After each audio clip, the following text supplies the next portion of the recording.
Não? Então, começamos pelo prefeito Paulo Zuchowski.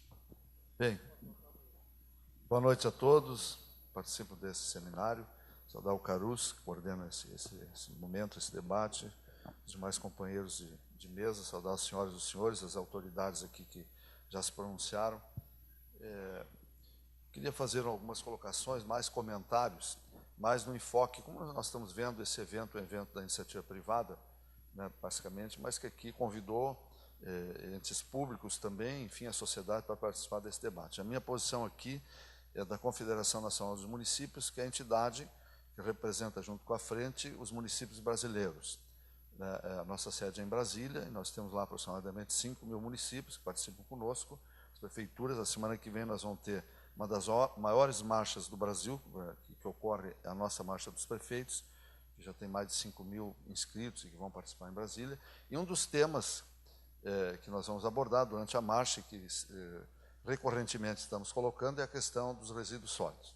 Então, para não ocupar muito tempo, né, eu queria objetivar pela ótica da Confederação e das prefeituras. Logicamente, quando se fala em município, eu entendo que o município é mais amplo. A prefeitura, logicamente, é que exerce na questão local todo o protagonismo no encaminhamento de várias questões, mas município é o conjunto todo da sociedade local. Aí entra todas as entidades, enfim, é bem mais amplo do que quando se fala município, mais no nível das prefeituras, logicamente, que interpretando a questão da comunidade. Iniciando pelo seguinte, logicamente que nós temos um problema estrutural antigo, sério no Brasil, e que vem demandando cada vez mais em função do processo de urbanização do nosso país. Nós tínhamos, há cerca de 60 anos atrás, aproximadamente 80% da população no campo, né, e 20% nas cidades, aproximadamente 60, 70 anos. Hoje, isso está mais que invertido. Nós temos 86% nas cidades e apenas 14% no interior. Logicamente, com a urbanização, essa foi uma das consequências desse processo que eu diria galopante de urbanização. Enquanto a Europa levou muitas décadas ou centenas, mais de 100 anos para se urbanizar, o nosso foi muito rápido, está sendo muito rápido, e isso traz todo um transtorno para a gestão local, a gestão das prefeituras. O resíduo é um dos problemas que se avolumou muito, até pela forma da modernidade que hoje nós temos. Então, nós não vamos aqui discutir o mérito, porque todos que estão aqui, acredito que já são vinculados à área, entendem muito mais do que eu. Eu não sou da área ambiental, apenas conduzo a entidade, né? Então, nesse ponto, eu queria colocar o seguinte, mais resumidamente. A lei federal atribuiu aos municípios a responsabilidade pelo saneamento básico, que são 4 eixos fundamentais, né, que é água, esgoto, resíduos, encostas ou drenagens, né, e, logicamente, que isso tem que se fechar com um plano diretor, portanto, uma questão bem mais ampla, mas nós estamos tratando hoje da questão dos resíduos sólidos. Tem um marco regulatório do saneamento, que ele já foi prorrogado até o final do ano, se não me falha a memória, e agora nós estamos discutindo a aplicação da Lei 12.305, né, que é a Lei dos Resíduos Sólidos. E o que essa lei, o que esse marco regulatório construído diz? Exatamente, atribui a competência, a responsabilidade às prefeituras então, e aos municípios, enfim, não é só o município, eu também já começo a falar errado. A lei é de todos têm que cumprir, mas basicamente a prefeitura é aquela que detém a parte mais hegemônica dentro desse processo de encaminhamento. E quando se restringe, quando vai se procurar aplicar a lei, quem o promotor vê na frente é a prefeitura. Ele não vê a dona de casa, o lixo domiciliar, se está separado, como ela preconiza, se já está tudo colocado corretamente, isso ninguém olha. Ninguém está olhando se já tem logística reversa que está previsto na lei ou não, a compostagem, enfim, tudo mais. Está se olhando para chamar o prefeito. É o município, é a prefeitura, que é o responsável, mais direto. E isso é que nos deixa até certo ponto indignado, porque a lei colocou a responsabilidade para a prefeitura, para o município, e não tem previsão de recursos. E eu quero deixar claro, sempre tenho dito, os municípios do Brasil, talvez com exceção, têm algum recurso mínimo para colocar em mais essa responsabilidade que é atribuída às prefeituras. O prefeito Fortunato não lida com lixo é um dos problemas, né? O problema da prefeitura pega saúde, educação, saneamento, né, assistência social, é muito amplo, e é um corpo, ele tem que administrar o conjunto disso aí, não é? Bom, tu pode cumprir a lei nisso, tu pode cumprir o piso do magistério? Posso, desde que eu não faça mais nada na educação. base. Tu pode fazer isso? Posso, desde que tu não faça aquilo.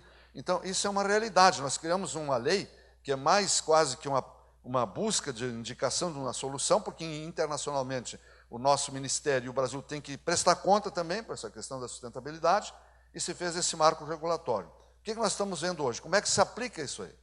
Então, a primeira coisa que tinha eram prazos, como se a lei, existindo uma lei, está resolvido o problema no Brasil. Nós temos esse viés no Brasil. Faça-se uma lei e está resolvido o problema.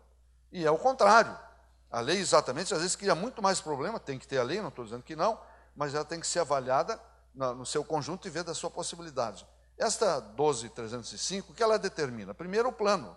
Logicamente que tem um plano. Agora, como é que nós vamos falar em plano para um prefeito? E eu parece que estou fazendo aqui o papel do diabo, não é isso, eu estou falando uma realidade. Como é que o município vai fazer o plano? Esse plano tem que ser um plano que envolva a comunidade. E para envolver a comunidade, há uma expectativa que está sendo criada. Porque está dito, não, se tu tem um plano até 2 de agosto de 2012, tu pode buscar recurso federal. Quando você vai olhar a execução orçamentária, não foi cumprido praticamente nada daqueles que acreditaram. Se pegar em 700 municípios que encaminharam alguma forma lá, ou na FUNASA, ou no Ministério, ou nos ministérios, você vai ver a baixa execução orçamentária que tem. Então, o prefeito que está indo a Brasília a semana que vem, tem para receber de resto a pagar da União, só agora, 36 bilhões, que hoje está sendo anunciado um corte de 80 bilhões no orçamento. Todas as obras iniciadas, a maioria, vão parar, já estão parando, e isso é um crime, porque se criou. Então, o prefeito não acredita mais nisso. A maioria dos prefeitos não acredita que vai fazer o plano e vai levar. E não estou com isso dizendo que não tem que ter o plano. Eu estou mostrando as dificuldades, né? Mostrando esse lado da prefeitura. Bom, então a maioria não fez o plano. Quantos fizeram o plano? Cerca de aproximadamente 30%, eu não tenho o valor exato aqui, que fizeram um plano no Brasil. E os que acreditaram, fizeram o plano e buscaram a possibilidade de recursos, não tiveram. Então os demais não vão perder tempo muito naquilo, porque vão se enredar mais ainda na sua administração. Então acabou havendo um desestímulo. Nós, da Confederação, fizemos com a Associação Amazonense de Municípios, que é o pior estado do Brasil para poder fazer um plano, aplicar essa lei. Vocês imaginam a dificuldade que tem lá no Amazonas. E nós fizemos o plano em 49 cidades das 52, se não me engano, que tem o estado do Amazonas, só Manaus que não. Barato em associação da Confederação, com a associação local e com o governo do estado. Se fez um plano. Bom, aí vai se avaliar agora como é que as consequências do plano, o que andou? Não andou nada depois do plano. Não andou praticamente nada, mas tem um plano, então cumpriram o plano. Não ocorreu. Então, o que está acontecendo com a aplicação da lei? Está acontecendo isso, é que o Ministério Público está chamando os municípios, os prefeitos, e obrigando a assinar um TAC. E a nossa orientação é que não assine o TAC.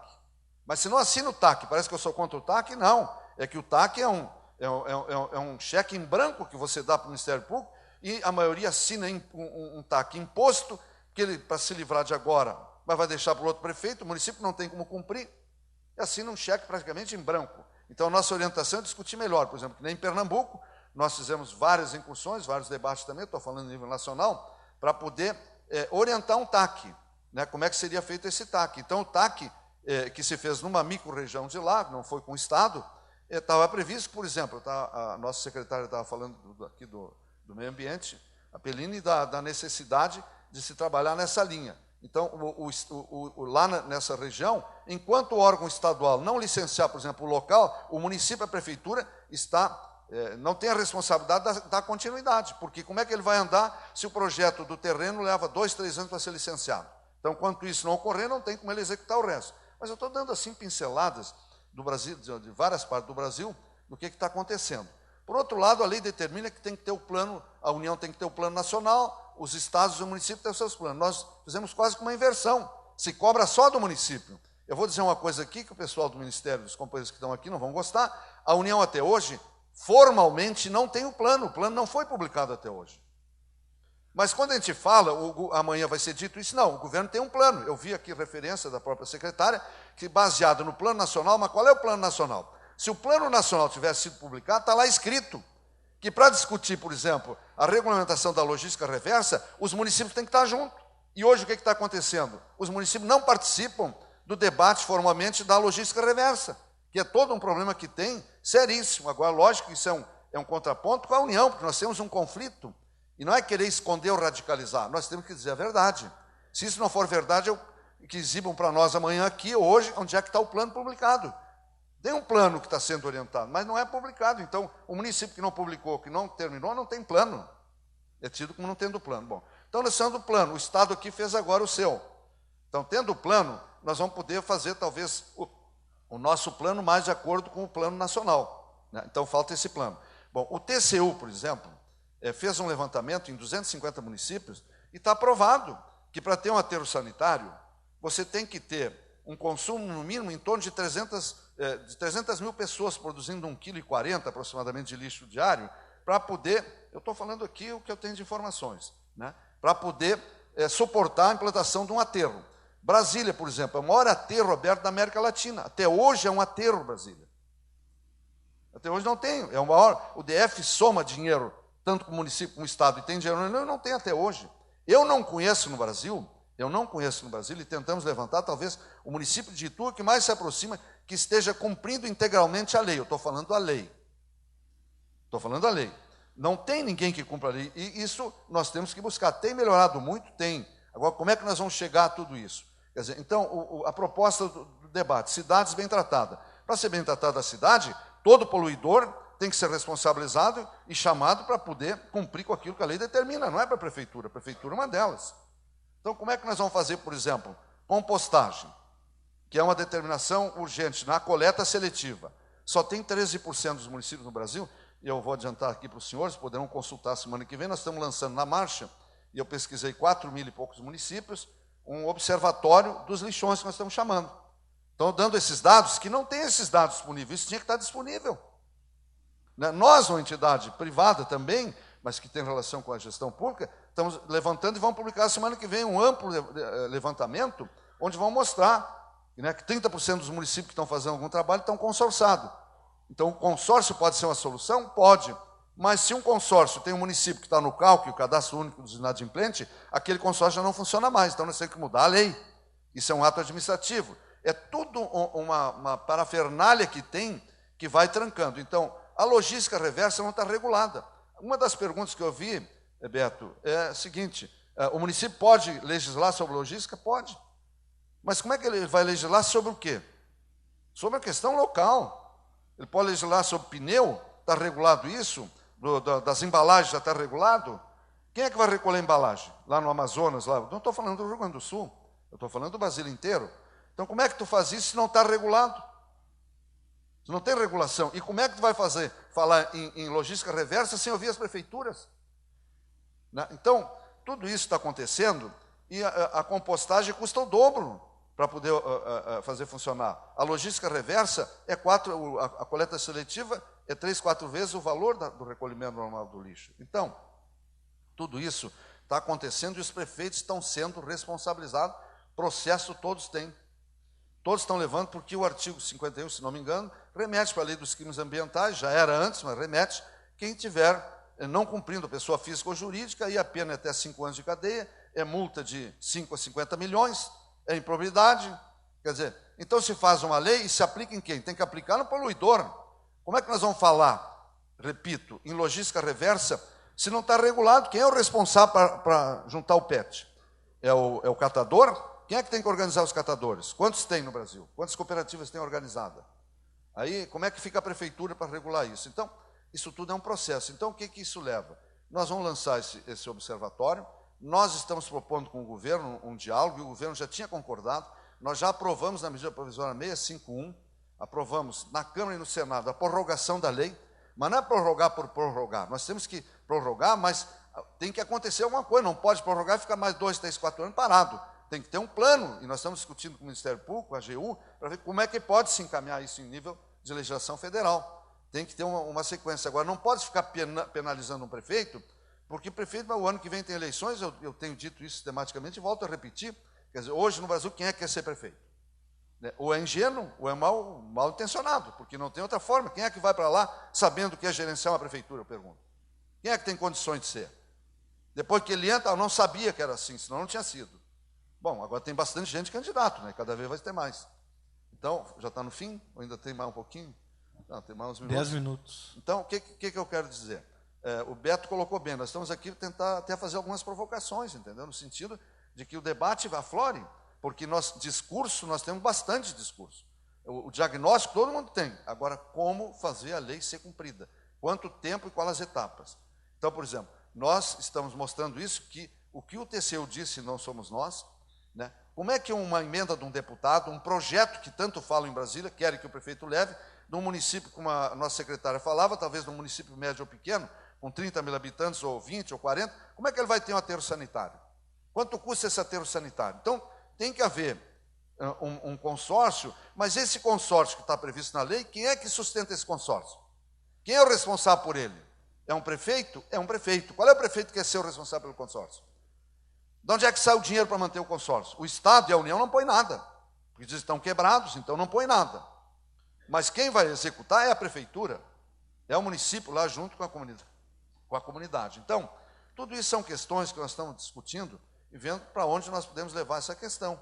Porque enquanto não regular a logística reversa, e parece que agora vão regular num setor, mas se regular esse setor, por exemplo, das embalagens, nós estamos lá participando, a Cláudia está aqui conosco, a nossa coordenadora, vai ficar aqui amanhã lá, nós estamos lá com cidadãos, como alguém que está lá participando, porque formalmente os municípios não estão participando, né? Não vi à frente lá, o Fortunato, quando era presidente, ou foi lá, eu não me lembro.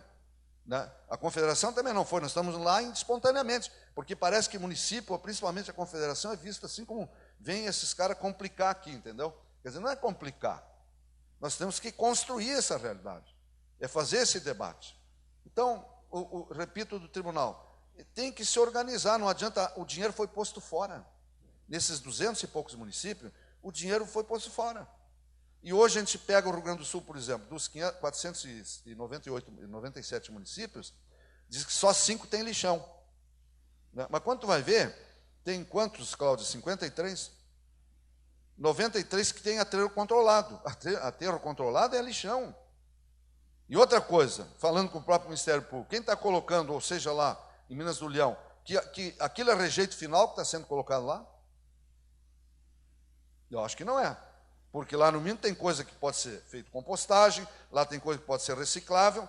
O rejeito final é que deveria ir para lá. E isto vai ocorrer bem ligeiro aqui no Estado e nos outros estados. Quer dizer, o Ministério Público vai terminar com isso porque o prefeito não poderá colocar isso lá. Então, onde é que ele vai colocar aquilo que é reciclável? Como é que ele faz a compostagem? Como é que ele faz essa execução?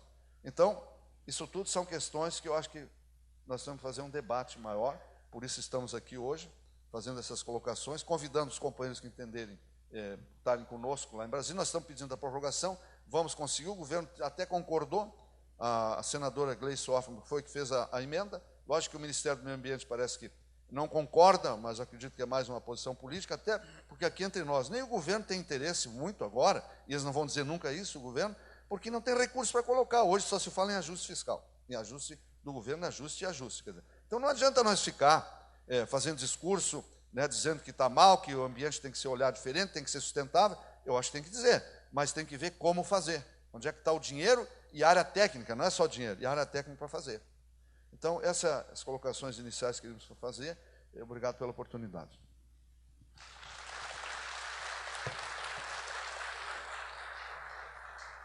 Obrigado, presidente da Confederação Nacional dos Municípios, Paulo Ziukowski.